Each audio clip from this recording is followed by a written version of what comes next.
Hey guys, welcome to Y&R Daily Update YouTube channel. Today's topics. The rinse Y&R, January 10th.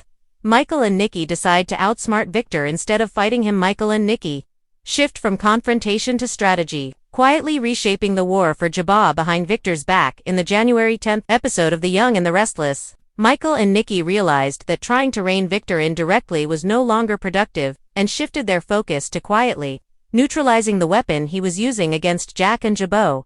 After weeks of ultimatums, emotional appeals, and warnings that went nowhere, both saw that Victor was not going to be persuaded and that continuing to push him only made him dig in further. The strategic pivot was not about changing Victor's mind, it was about limiting his ability to act. Key takeaways: and Nikki accept that Victor cannot be stopped through confrontation. They target the AI program as the source of Victor's advantage. Kane becomes the most likely place for the fallout to land. What happened on Y&R Michael? Christian LeBlanc arrived at the ranch intending to check in with Victor Eric Breton, but instead ran into Adam Mark Grossman, who immediately challenged where Michael's loyalties truly lay. Adam framed the situation as a matter of sides and warned Michael about the cost of choosing wrong. But Michael sidestepped that framing and went directly to Nikki, Melody, Thomas, Scott, knowing she was the only person who had already tried and failed to stop Victor from within his inner circle.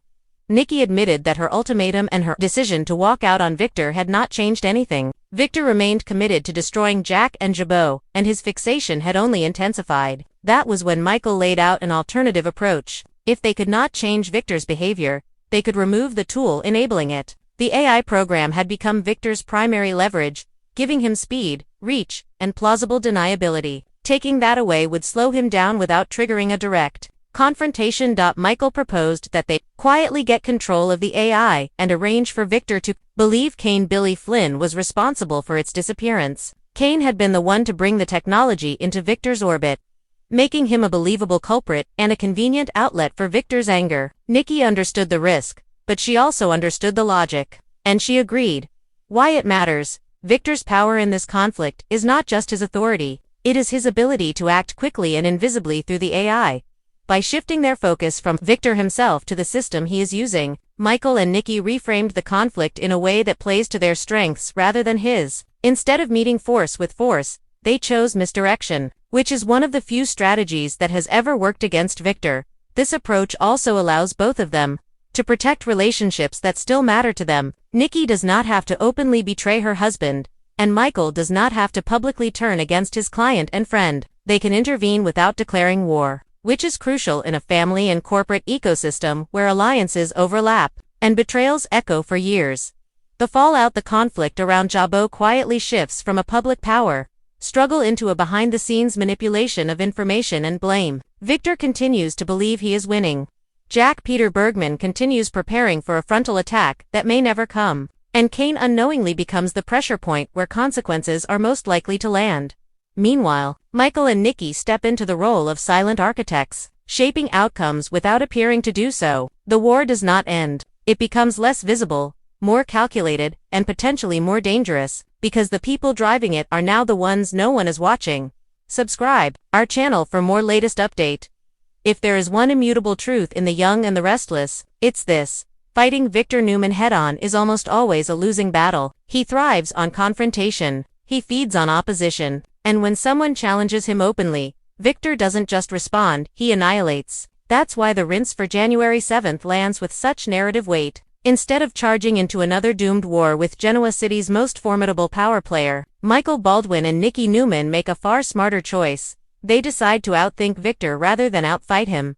This shift is subtle, strategic, and potentially it's not about rebellion or revenge. It's about survival, leverage, and a long overdue acknowledgement that Victor's greatest weakness isn't force, it's his certainty that he's always the smartest person in the room. Victor Newman's greatest advantage on his blind spot: Victor Newman has built his empire on intimidation, wealth, and an almost mythic belief in his own invincibility. Over decades, he's trained everyone around him to react predictably. Defy him, and you suffer consequences. Align with him, and you gain protection. Michael Baldwin and Nikki Newman know this better than anyone.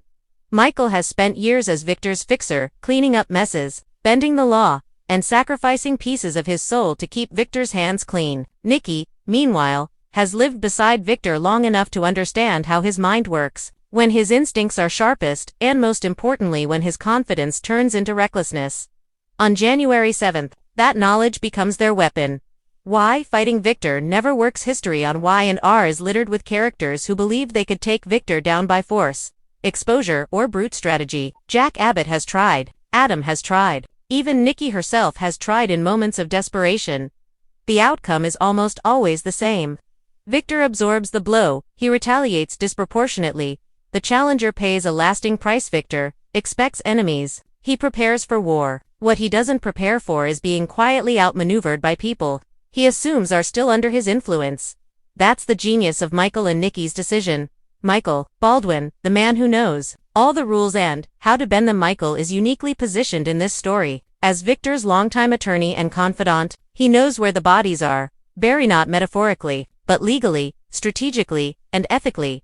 More importantly, Michael understands Victor's patterns, when he pressures, when he bluffs, when he overplays his hand. For years, Michael's loyalty has been driven by fear, obligation, and a twisted sense of gratitude. But January 7th marks a quiet turning point. Instead of reacting to Victor's demands, Michael starts anticipating his mistakes.